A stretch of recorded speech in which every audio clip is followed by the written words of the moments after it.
BBOR Black Box Online Radio, coming to you from West Virginia.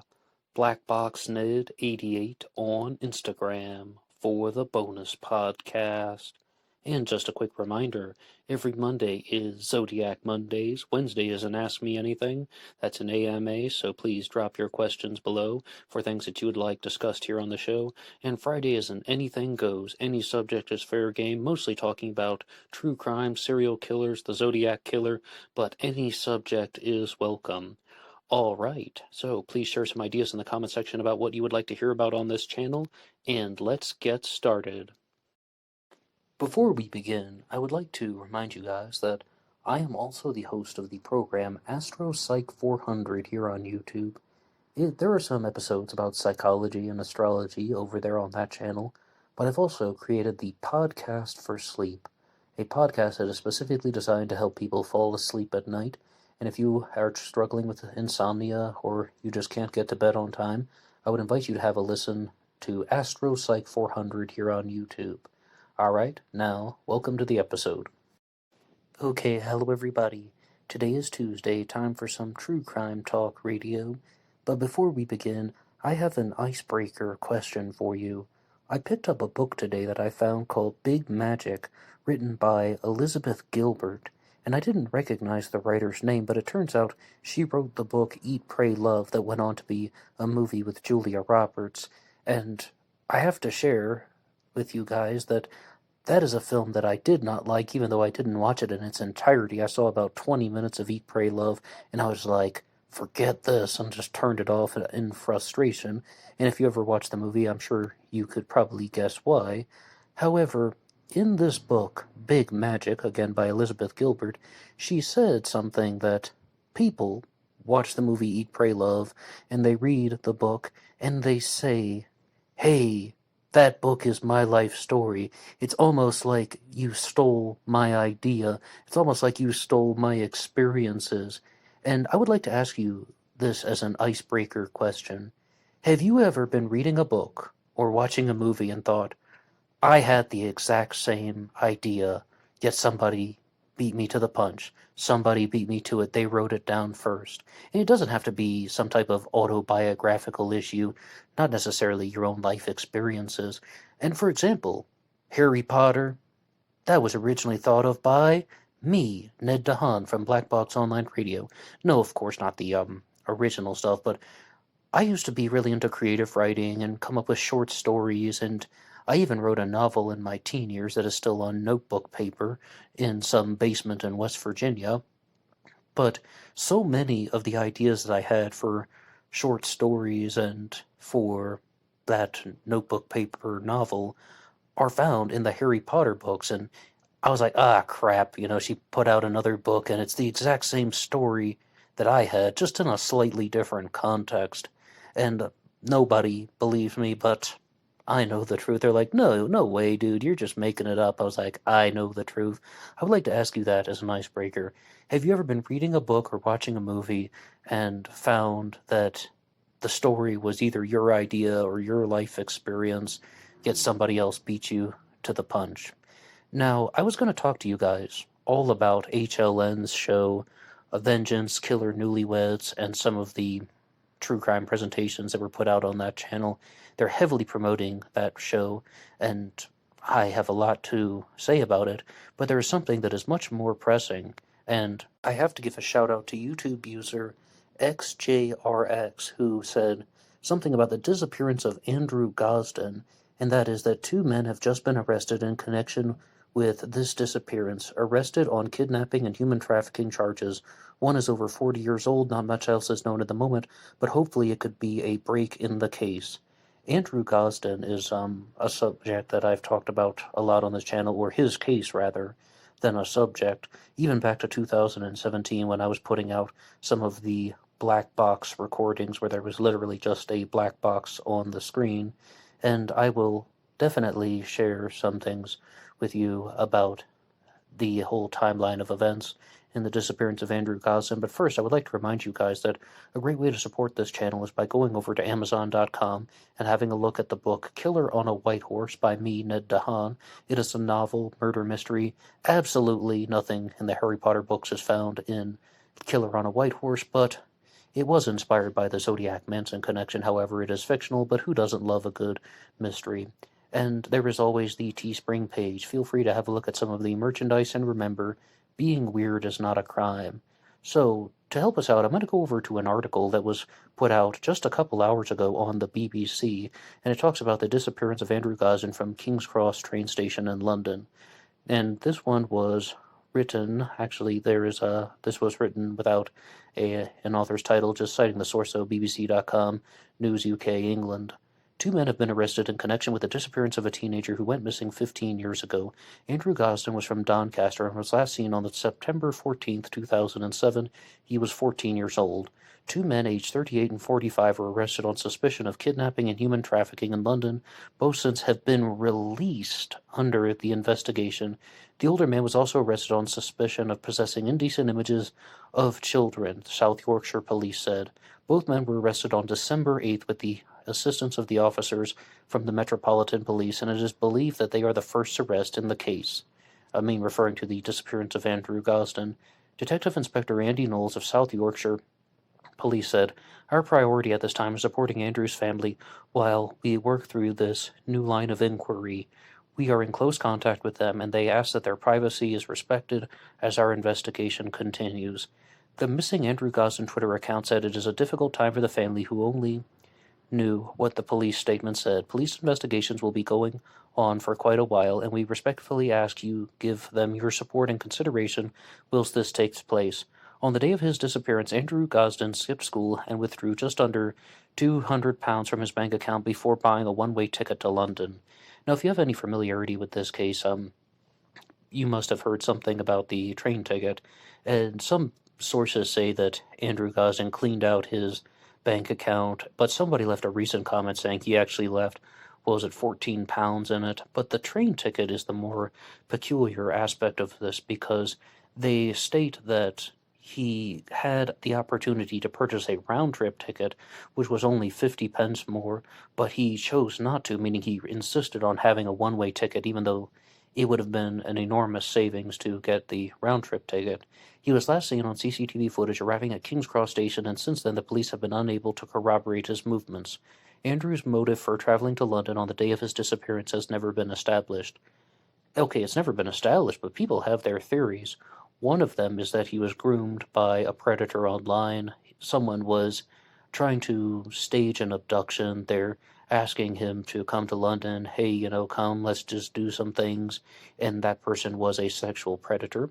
There is also the possibility that he went there to commit suicide, and that he was a frustrated teenager who just withdrew his money. He had no intention of coming back. That's why he didn't bring the round-trip ticket. But also, notably, Andrew Gosden was seen on the train playing his PSP, PlayStation Portable, but he left the charger for it at home.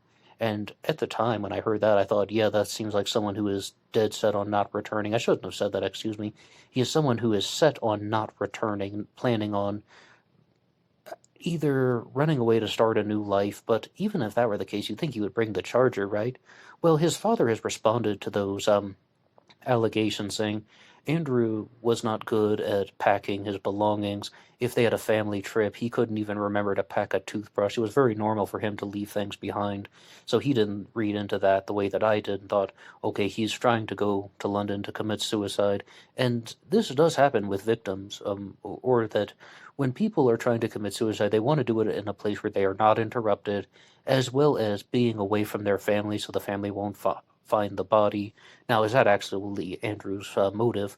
No. I don't have any idea what the true motive for traveling to London was, but there were 2 arrests made in the case, and they are people who are suspicious of, under suspicious circumstances. Seems like they might have a connection to Andrew Gosden, and it actually seems like the former rather than the latter, that they were sexual predators and they're involved with human trafficking.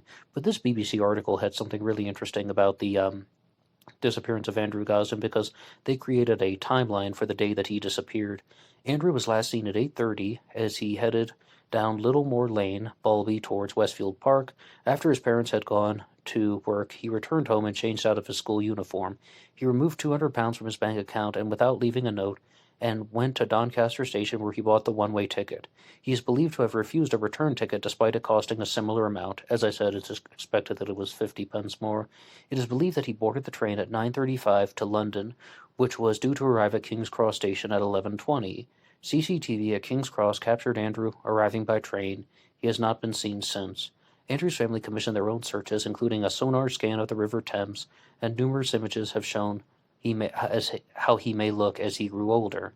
Images of Andrew's right ear has a distinctive double ridge, which was also well noted at the time of his disappearance. And yes, many of the missing persons posters for Andrew Gosden featured the double ridge on his ear, and they said that's the way that he should be identified. And they said, "We have made numerous appeals over the years to find out where Andrew is and what happened to him when he disappeared. I would encourage anyone with any information they have not yet reported to come forward." And once again, big thank you to the BBC. Perhaps there could be some type of breakthrough in the case, but I just hope that they will get answers as soon, and I hope the family will get closure. But I guess a bigger question is the fact that these two men were already released from police custody. Does that not suggest that they were not involved in Andrew's disappearance? Or is it a case of they were involved, there just simply is not enough evidence to hold them, and the legal system in any part of the world is going to be complicated, and there are always going to be doubts that people will have. But if you have anything that you would like to say about the disappearance of Andrew Gosden, you can weigh in the comments section down below. But I was talking about watching HLN a lot, and I've seen several of their programs. They air a lot of forensic files, which I was discussing last Friday for the Versus series, which came out on a Friday that normally comes out on Thursdays, and always inviting you guys to like and subscribe to follow along with these true crime discussions. But one show they have is called Death Row Stories, and they did an episode on Darlie Routier. Some people pronounce her last name Routier. I'll try to stay somewhat consistent, but I think I'm going to be jumping all over the map. Darlie Routier, perhaps we can call her that. She is a woman who is sitting on death row for the murder of her children back in 1996. And sometimes when we watch true crime programs on television, the presenters, we're talking about the directors, the writers, the narrators, the presenters, take a very strong stance, and they try to argue a case. They aren't simply reporting on the facts. And this episode of Death Row Stories that I was watching on HLN did just that, because they were exploring the possibility of this heavily publicized true crime event. And Darlie Routier is heavily thought to have been guilty. The general public has mostly accepted that she is guilty of this crime. But they were exploring the possibility of her being innocent. To help us out, we're going to go to a website called DarlieFacts.com, just that. It talks all about the Darlie Routier case. Understanding the timeline of events leading up to the events that occurred on June 6 of 1996 in the Routier home on 5801 Eagle Drive requires the analysis of occurrences in the neighborhood. This is occurring in Lubbock, Texas, by the way. A number of unusual vehicle sightings took place in the time frame surrounding the murders. A black car was observed by many people in the vicinity of the Routier home. An attempted break-in was reported as occurring about half a mile from the home before Darlie and her sons were attacked. Additionally, a woman named Darlene Potter observed two suspicious-looking men in the early morning hours of June 6th. Another important consideration is the time frame surrounding Darlie's 911 call to the police. The prosecution claimed that Darlie had enough time to commit the murders of her children, deposit a bloody sock several houses away down a dark alley behind the home, and return home, slash her own throat, and inflict other injuries upon herself and stage the crime scene. Darlie had a limited amount of time to accomplish all this. However, because her 5-year-old son Damon survived all his injuries until a paramedic began attending to him, the prosecution's theory is based on the argument that Darlie took time to stage a scene, cut her own throat, slash her arm, even though she is right-handed, and ignore the fact that a living witness remained to share events. Damon was observed moving and gasping for air and looking around the room. But yes, Darlie Routier is accused of stabbing her children, attacking them, and then staging the scene and making it look like an intruder would do that. Now, why, might you ask? On the HLN program, Death Row Stories, they stated that it was because of insurance money, that they even explored the possibility was her husband in on this as well, to have the children murdered and trying to collect insurance policy money, as well as sinking into debt, financial motives, mental instability, all of those issues. Those would be the motive. And there's a very frantic 911 call where Darlie Routier is just freaking out. And now, is she acting, or is this real? On the show Meet Mary Murder, they wanted us to pay attention to something. And they said that if somebody is acting on a 911 call, then they will often be emotional all the time.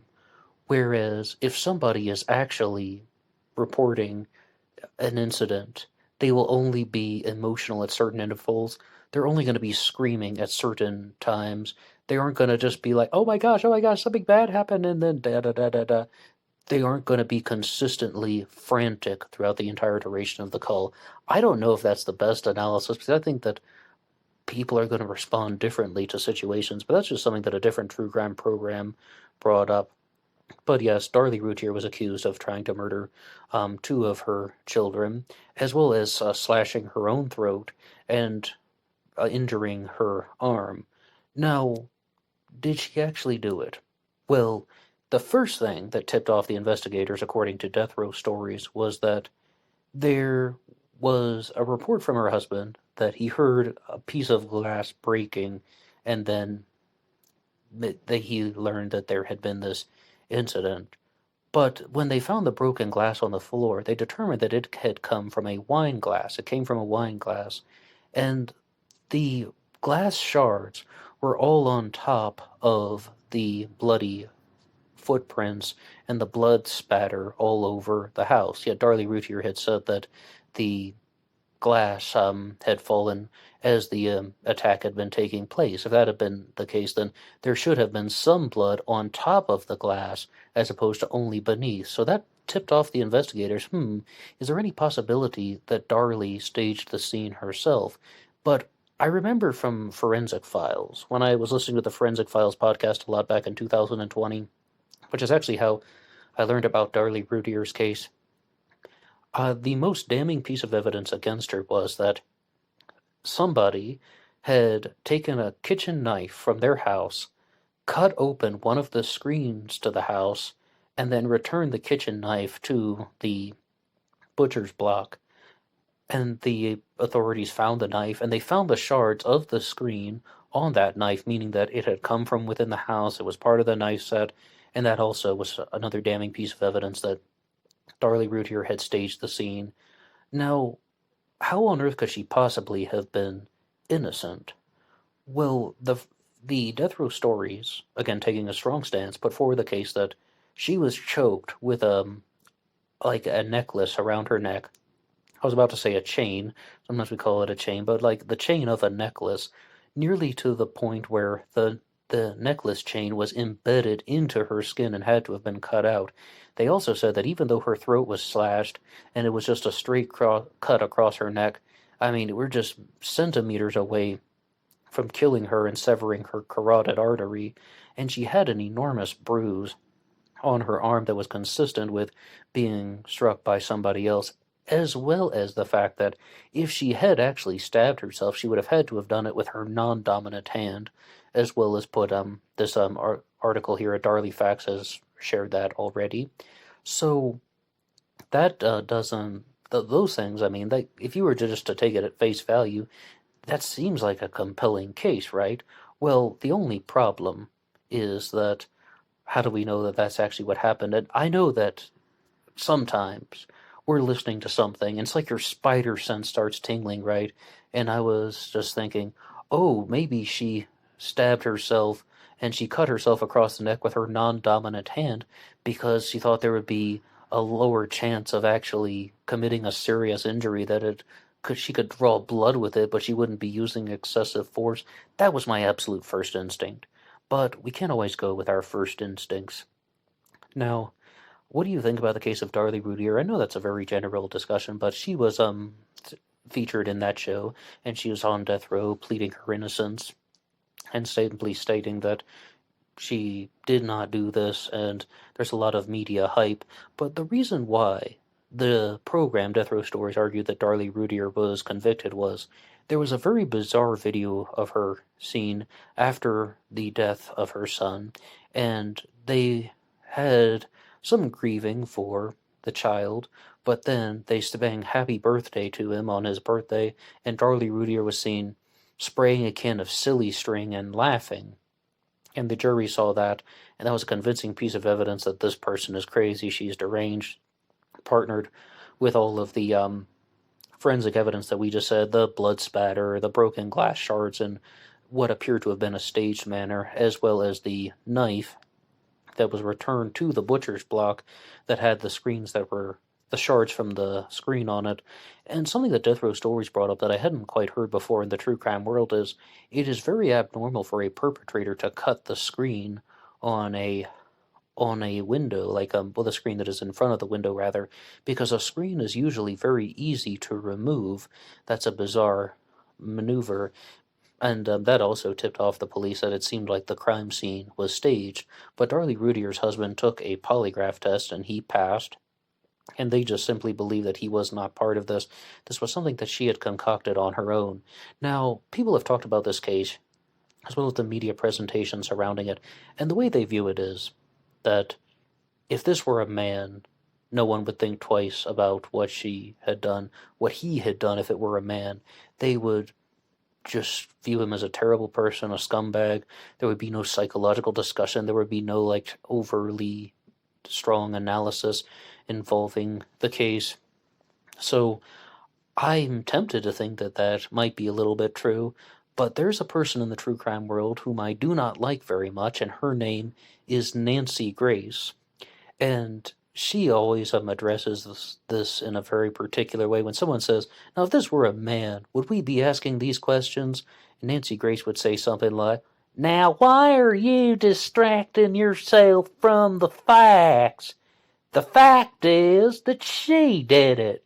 The fact is, there wasn't a man there. I can dance, by the way. And, it's just that. I mean, the fact is that Darlie Routier, a woman, was accused of this crime. She was convicted of it. And in the past, I thought that it was mostly an open and shut case because of those forensic pieces of evidence. I mean, when you listen to Death Row Stories, yeah, it's somewhat of a compelling argument that her injuries seem consistent with that of someone being attacked by an intruder, but crazier things have happened. I definitely do not feel convinced 100%, and I do believe that she is guilty up until this point. But more importantly, HLN is really going into the true crime world. They're going to be launching a new program called Forensic Files 2. I'm not exactly sure how that's going to be different from the regular Forensic Files, but they have been heavily promoting a program called Vengeance Killer Newlyweds that comes out on Sundays. And I happened to catch one of their new episodes, and it involved a man who had shot his wife because he wanted to be in a new relationship, and they had a male accomplice who was involved with the attempted murder, as well as an active participant in the murder, his wife, and it almost seemed like a foundation of a thrill-kill club, except, once again, the woman was involved with it. So there are 4 participants. There's the wife who got shot, there is the new woman in the husband's life, and there was a guy there who I thought was going to be some type of romantic lover, but he really just seemed like he was playing the role of the friend, and they're asking him, now why on earth would you kill for somebody else? And he said, they're my friends, I would do anything for them.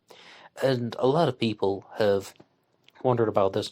Even in the murder of Sherry Jo Bates, they explore the possibility of someone bringing an accomplice to the crime scene. Sherry Jo Bates was murdered on October 30th of 1966, and her body was found outside of the RCC library, down an alleyway, more or less. She was found on Halloween morning in the early AM hours by a groundskeeper, or a maintenance worker, so to speak, and her throat had been slashed, she had been cut several times, and There is just an enormous debate in the world. Was she killed by the Zodiac Killer, or was she murdered by somebody completely unrelated?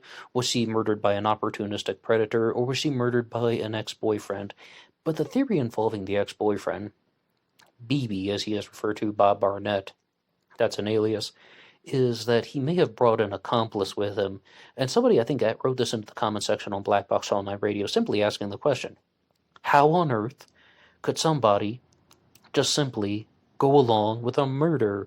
Like, someone says, hey, friend, do you want to help me murder my ex-fiancé or ex-girlfriend? Well, that happens more often than you think. I'm not saying that that is the outcome. The police were unable to make an arrest of Bob Barnett, and I don't even know who this friend would have been, but that happens more often than you think. They were just talking about it on Killer Newlyweds, and there was also an episode of Meet, Marry, Murder that brought up this subject as well, and somebody was an active participant in the murder of a friend's wife. Like, the husband wanted to murder his wife, and his friend helped him. And they're asking that exact same question. What kind of person would just help somebody commit a murder? And the answer that they provided was someone who was in a vulnerable place. And, oh, what's the name of that girl? What is it? Mary Bell from the United Kingdom, the girl who committed a murder at a very young age. And she also had a female accomplice. I don't want to get too hazy on the details because that just came to mind right now. But I remember something very vivid about that story where they said that the female accomplice that she had, another girl, was so pathetic that she wasn't guilty. She just went along with everything. And by pathetic, I mean that she was so passive and agreeable that she wasn't even aware. Maybe they also meant that she may have had some type of cognitive defects, but I don't want to speculate too much because as I said, that just came to mind right now. But that's the exact point. Someone who is in a vulnerable place will be an accomplice to murder. And in Vengeance Killer Newlyweds, as I said, it seemed like the foundation of a thrill kill club where they had a plan to have someone's wife murdered, and the friend is even kind of acting as an active participant. He is consoling her, and he lures her to a vulnerable place, and she is ultimately shot by her own husband multiple times. And the arguments from the defense, again, making a compelling case, are different sides of the story. They were just like, this was not a woman organizing the thrill kill club like the new woman in his life. She's not directing these men to kill her. That is the husband and the new woman. They came up with this together, and there are killer couples out there. Absolutely. And a very clear case of this is Paul Bernardo, the Scarborough rapist, who then teamed up with Karla Homolka, and they became known as the Ken and Barbie killers.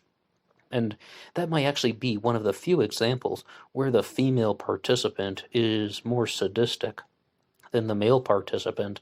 It's something that has always baffled me. Back when I was a kid, I was watching the television, and they were talking about how there was this man and a woman back in the 1970s who were, you know, the woman is just being an accessory to the man's crimes. I don't even remember their names. The man is a serial killer, and the woman is just helping him find victims. And they talked about how there was a case that happened in the 90s where the woman was not only helping a man find victims, but she was being an active participant in sexual abuse, like she is sexually abusing the women as well. And believe it or not, it was so mind-boggling that that woman in the 70s was just helping some guy commit crimes. Like, she's not doing anything, but she's just being the lookout while he's doing these torturous things to people. It happens time and time again. And even beyond murder, there was that show, Sex in the Suburbs, that just talked about how there was this teenage girl who was just luring victims into an unoccupied home so that they could be raped by other men. I don't even think she was getting any major reward for that at all. She simply just did it, and you got to wonder the thought process. It's perhaps an element of sadomasochism, or it's the desire to serve a male figure and get some type of recognition, or maybe that male figure who would get the women to do something like this has just a very controlling frame and in around her, and she's somewhat brainwashed. Another clear example of this in the serial killer world is David Parker Ray, the toy box killer, who had an associate named Cindy Hendy, who, again, was an active participant, and he was doing very torturous things while his female accomplice slash lover was just helping him. And I don't really know, do they just hate their fathers and they think that they need to serve a devious master criminal because their fathers tortured them, so the way that they get power is to help some other man torture women? But David Parker Ray and Cindy Hendy were caught because at one time there was a victim named Cynthia Jaramillo who was in their sex torture chamber. I mean, I know it sounds absolutely horrible, but that's what it was. He's referred to as the toy box killer because he would do very torturous things to women, and David Parker Ray left, so Cindy Hendy was left alone with Cynthia Jaramillo, and she was completely naked. She even had a chain around her neck, and she was able to break free, and she just ran out of the chamber, and she's running down the street completely naked except for the chain around her neck, trying to wave down cars, bang on someone's window, and people just keep driving on by. But eventually she is rescued, and her efforts led to the capture of David Parker Ray and Cindy Hendy, and that was kind of an open and shut case. But I would really like to know what you guys think about the disappearance of Andrew Gosden and the murders committed by Darlie Routier, really the murder and the attempted murder of her other son. And is there any possibility that she is innocent? I know I didn't give the strongest introduction, but this is a true crime talk radio episode, and it's meant to just respond to some articles and news points, headlines, and discussing everything under the sun. And if you want to weigh in on the murder of Sherry Jo Bates, which I know that a lot of you have many things to say about that case, please put your ideas down in the comment section below. Anybody can write the show at BlackBoxOnlineRadio at AOL.com. You can also get me on Facebook. My personal Facebook is in the description box. And of course, there is always Instagram, BlackBoxNid88 over on Instagram, and I will see you there for the bonus podcast. Until next time.